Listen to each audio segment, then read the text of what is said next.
Hey everyone, Wolfie here. Today we're going to be making a text tutorial on how to make different forms of SharkFX text, so let's begin.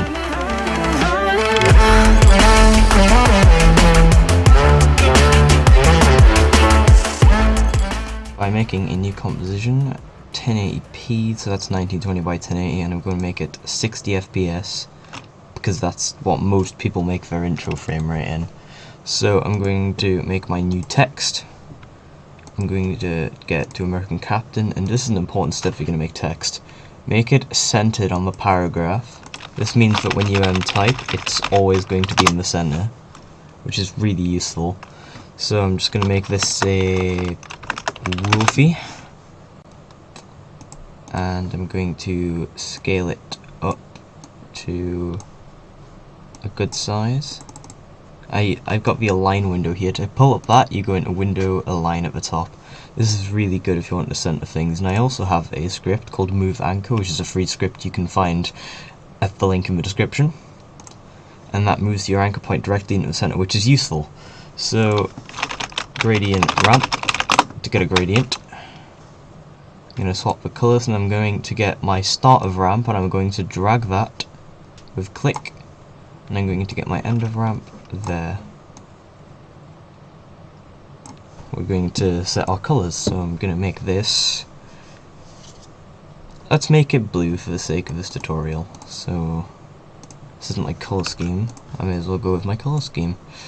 So I'm going to go with a dark color at the bottom. You don't have to do this, you can vary your gradient in however way you want to.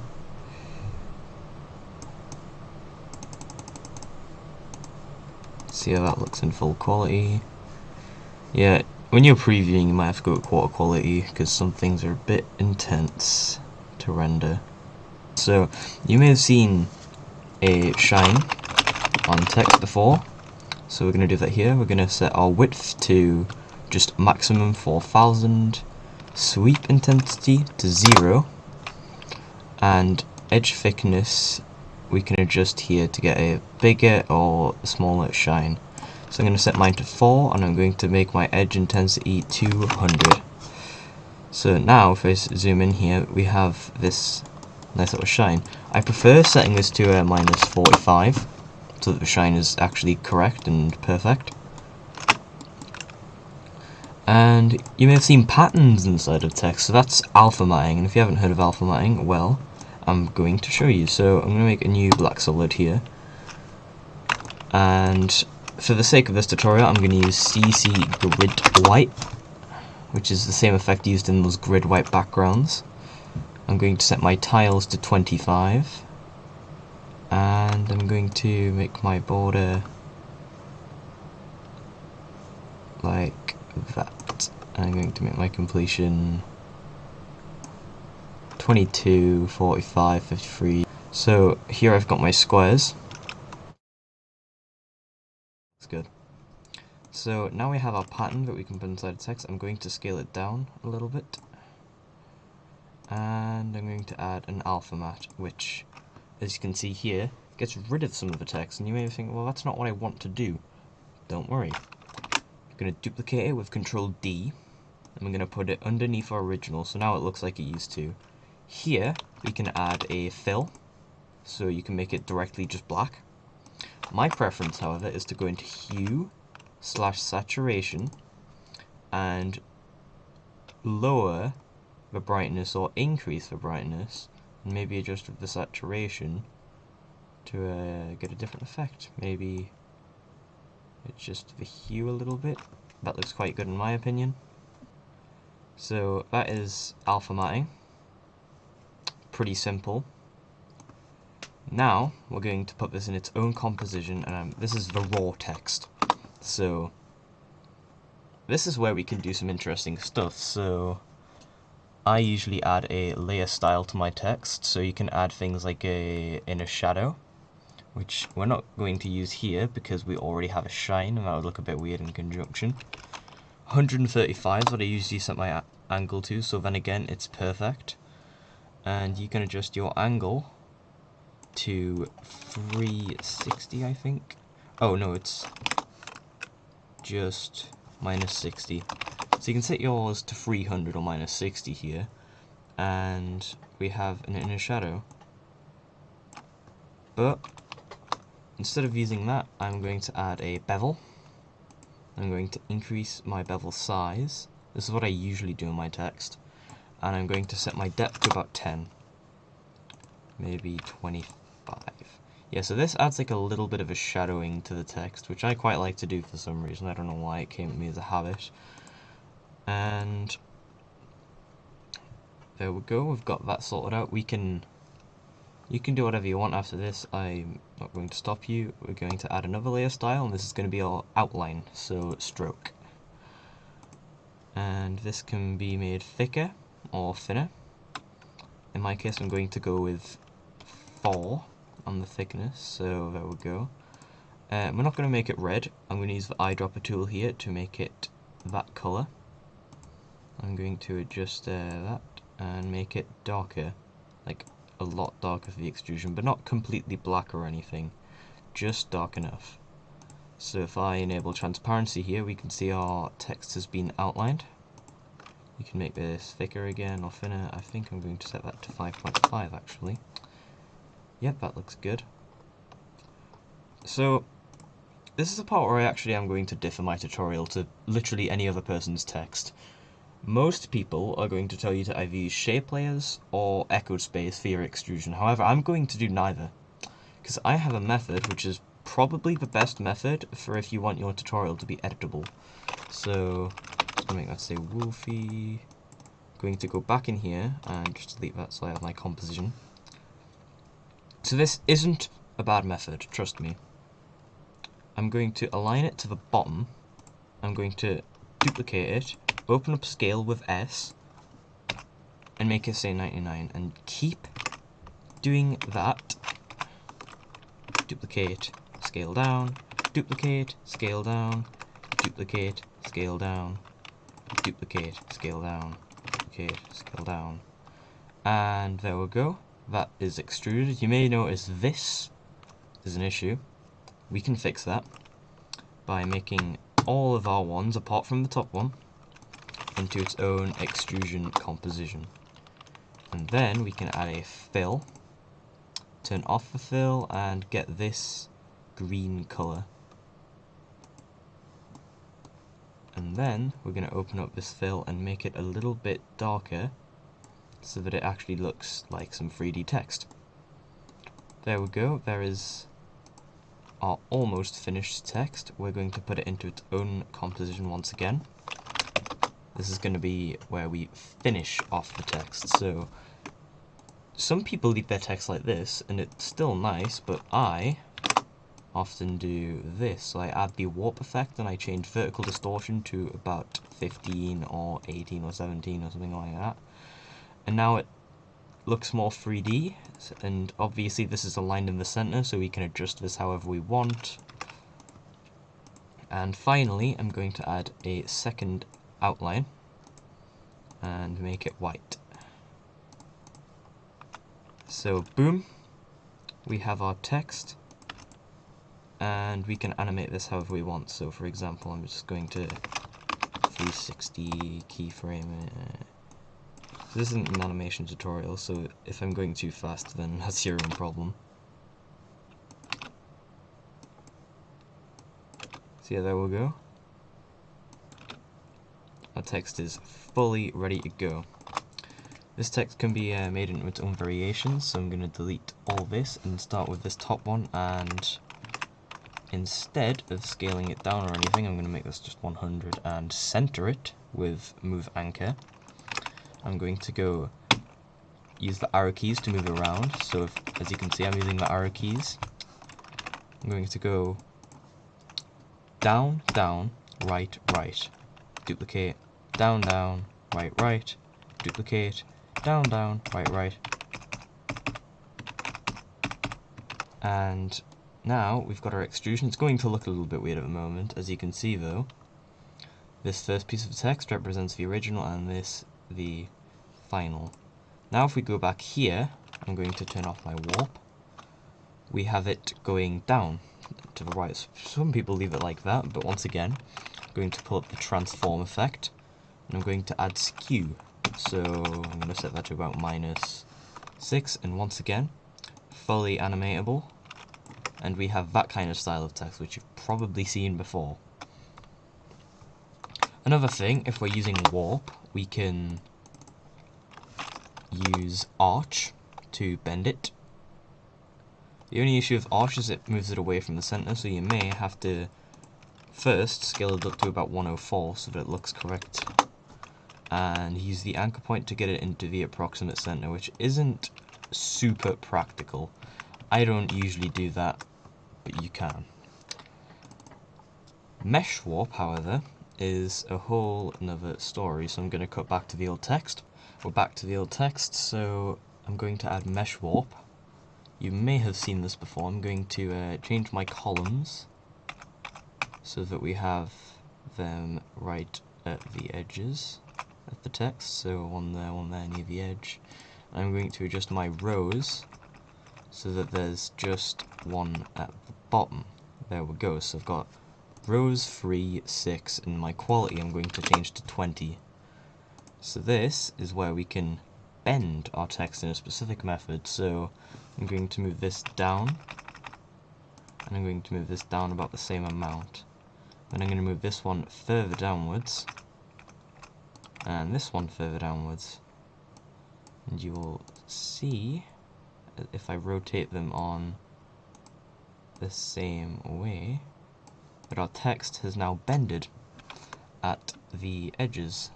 Once again, rotatable, animatable, yada yada yada. Complete up to you what you want to do. Sometimes I put the warp above it, sometimes I put it below it. Now, I'm going to tell you how to make your text editable. So I'm going to make a new composition called editor. So this is one of the guidelines I put in my templates. Most people don't do this, but I like to have certain guidelines on making my templates really easy to edit, really easy to access, and really easy to get done, rendered, and go. So that's why I have a text editor. So I'm just going to make this say welcome to the text editor. Obviously new text, that's how you get your text. Going to scale that down, and I'm just going to align it to the top. Move it a bit down onto the text editor, and then our comp1 is our final rendered text. So that's where our text is. And then I add something at the bottom, so I'm just going to make this say the same thing but with 2 exclamation marks, and you're going to see why in a moment. So this part gets a bit weird, so I'm going to click this and I'm going to drag it above onto here, so it's going to look a little bit cramped, but don't worry about that, you'll still be able to see what you're doing. And here I am in the raw, and here I am in the text editor. So this is the pick whip tool. What this does is it connects things together pretty much. You need to open this up and text, source text, and you should do the same thing on here. So text, source text, source text. Hold Alt, click, and just get away from that. Alt and click. So now it says text.source text on both of these. You don't need to worry about that. Once again, we're going to open up our text saying Wolfie, which is the text you are going to edit. And once again, just alt click on that. I've already done that though. I don't think you need to alt click, I don't really know. So you get this pick whip, and you drag it to source text. You do the same thing on the bottom one, drag it, source text, and now they're connected. So if I close that, my text will now say Wolfie, but if I go into our editor, which I closed, and I make this say tutorial, it changes automatically, which is really good for templates and making them easy to edit instead of having to go edit the shape layer, edit this, deal with Echospace, a plugin that someone probably doesn't have. You can avoid all that crap just by making a text editor, which doesn't take that long, to be honest. There we go. Back in comp 1, there we go. It's still perfectly centered, works perfectly fine. But maybe you do want to use Echospace. Then let's use Echospace. So once again, text raw. And since we're using Echospace, we may as well animate our text. So you have to split this into individual letters, and this makes it so you cannot use it as a template. If you want to use it as a template, just make it one word and use Echospace after that, but people probably don't have Echospace, which is why you shouldn't use it. So here I'm going to have individual pieces of text, new text, until I have spelled out the word Wolfie in individual pieces of text.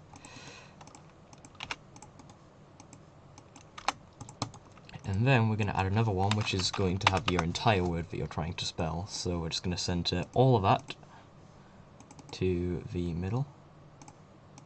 Center that, and so I'm going to start by going my W, pressing P for position, and I'm just going to drag it until it's exactly on the right spot. And we're going to do the same thing here. And these are in the way, so I'm just going to move them all to the right. And I'll drag my second U all the way onto there so it doesn't get rid of anything, you know. And my L. And then my F. I'm using the arrow keys here so I can get more precise with where I'm pushing. If you zoom in more, it goes across, like, partially across the pixels, which is good if you really want to be precise about it. I'm not being ultra precise though, because it doesn't matter too much as long as it looks about correct. And now I have a bunch of individual letters that I can use individually. I'm going to select all of them and I'm going to move their anchors to the middle. And I'm going to just make them scale up. So 0, scale, press S for scale, by the way. And you can put whatever animation you want here. This is more of an advanced kind of thing. So just ease it to the right, and I'm going to just select those, Control C, copy, and I'm going to select these and Control V, so now they all have that scale. So you can do this, but if I zoom in all the way by frames, I'm going to push it 2 frames for each one. And what you'll see is that makes them scale up individually. Now, let's move on to the Echospace part after we have designed our letters. I'm not going to add effects to it yet. We're going to go in here and pre-compose it, so raw 1. And now we can add our effects to it, so I've got my gradient around my CC light sweep, which I copied from the original one. And once again, we can add our alpha matte. Same process here, alpha matte, copy it, put it underneath, turn off alpha matting, and get our hue saturation, and lower it. There we go.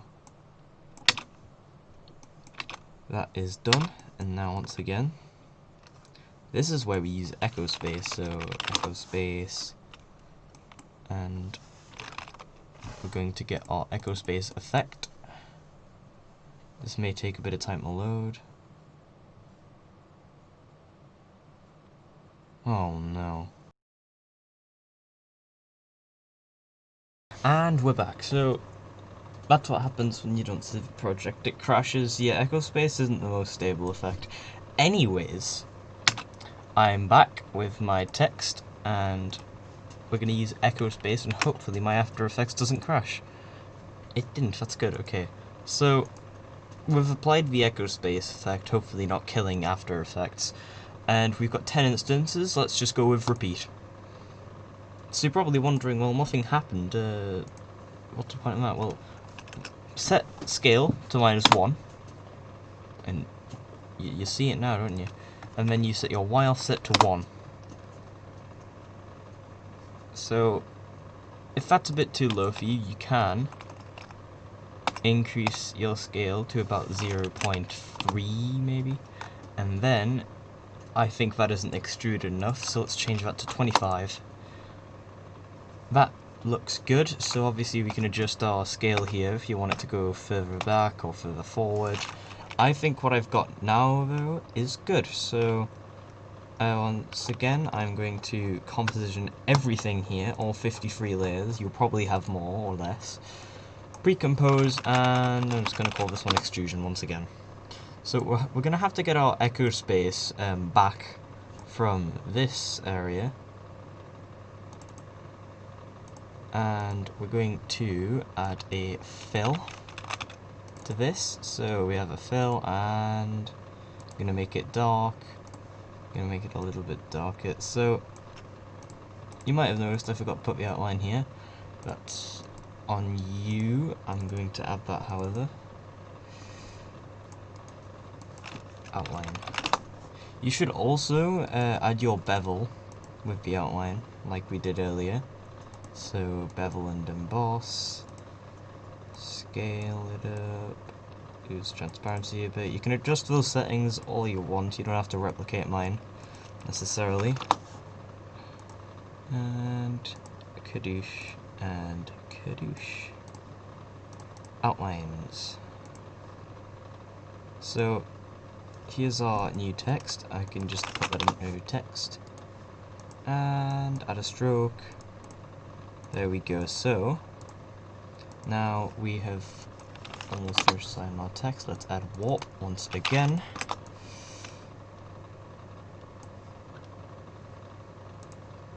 So there you go. There's our text, and our text is also, if I put it in quarter quality, it's also animated.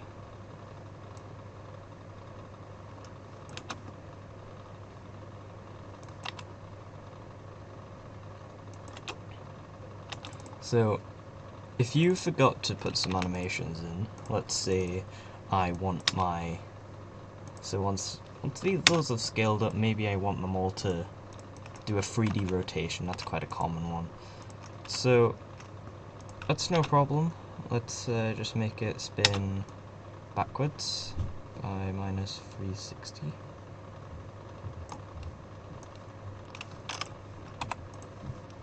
And ease them.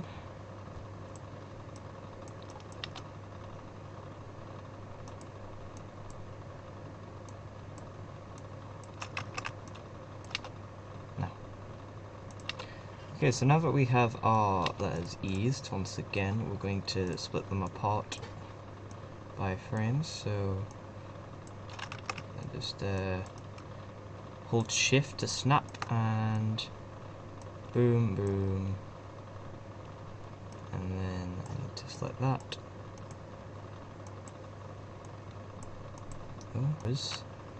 Since we've moved those by 2 frames, we're going to have to move this one by 4 frames, so 1, 2, 3, 4. And same process here, except with 6. Ooh. 1, 2, 3, 4, 5, 6. And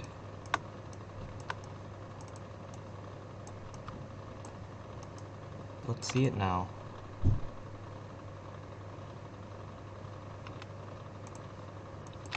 That looks pretty good in my opinion.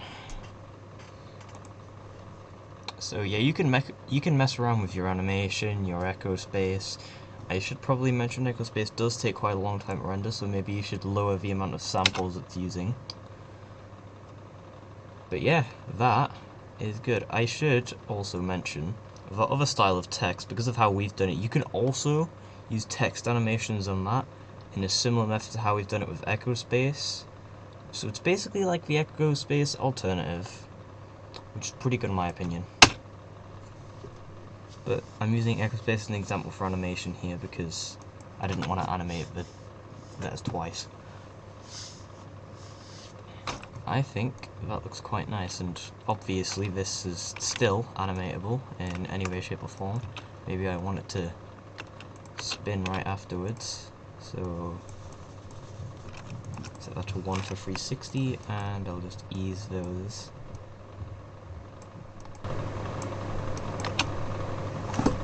Yeah, look, there we go. Ease those, whoosh whoosh. That looks fine in my opinion. So, that was my tutorial. Thanks for watching.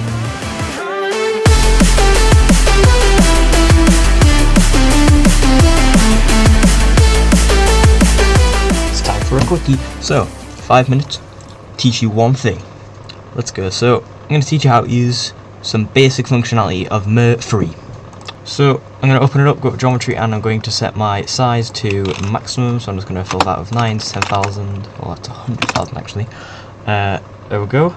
And I'm going to rotate my X to 90. And I'm going to put this position upwards a bit. So you see this like flat kind of plane. So, let's go into my shader. Since we're in shader, let's change this to points, and let's change the second pass to wireframe. So go to wireframe, and let's increase the vertices a bit. So now, if we rotate our X a little bit, you see we have this cool effect here. So we're going to go into visibility, and we're going to change our fog color to black. So now it has like this fade. Change the fog start much further down, and the fog end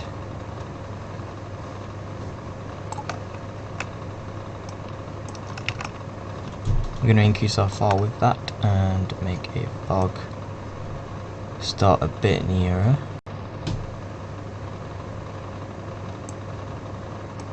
We're going to make our fog end quite close to that. So now we have that, and we can go into fractal, where we can change our evolution, which will make it kind of like wiggle around. So I'll make it wiggle around a bit. There we go, it's morphing. Make this slower or faster based on how high you make your evolution. And now we can make our scroll Y, which will make it go forwards and backwards. So scroll Y, and I'm going to make it go forwards by about -8, -7,000, that sounds good. It's a bit too slow. How about -1,400? Okay, there we go. We have that. Now here you can increase the vertices if you want more of these, and you can also make it squares by changing it to quads on the test slate instead of triangles. And we have our vertices here. You can increase the amplitude to make it spikier, and you can use the frequency to make it less jagged.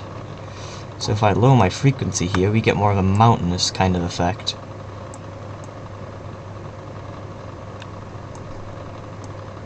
And if you don't like how it's looking, we can change the rotation Z maybe. However, that will make it go to the right, so I'm not going to do that. I think this looks alrighty. And instead of having your lines, you can get rid of those. So let's change our second pass to off. Now we have dots. With dots, I tend to make my vertices much higher, so it kind of looks like you're actually in a mountainous area. So there we go. If I put this in full quality, you can see they get a bit smaller, and it looks like that. So you get this nice mountains kind of look. You can change the colors with this, with hue, saturation, and colorize. And then you can make it a bit darker. So you can see the color. We can increase the saturation here, change the color, maybe add some glow for a glowy effect. Yeah, there we go. Maybe add some track code shine. Change our shimmer a bit. Change our colorize to... yes, I'll stick with that and then make it that same kind of teal color we had beforehand. Make our red to a green. Increase our ray length maybe. You know, there's tons of things you can do with this effect. And now if I play it, look at that. And why don't we add some stars to the scene? Star burst.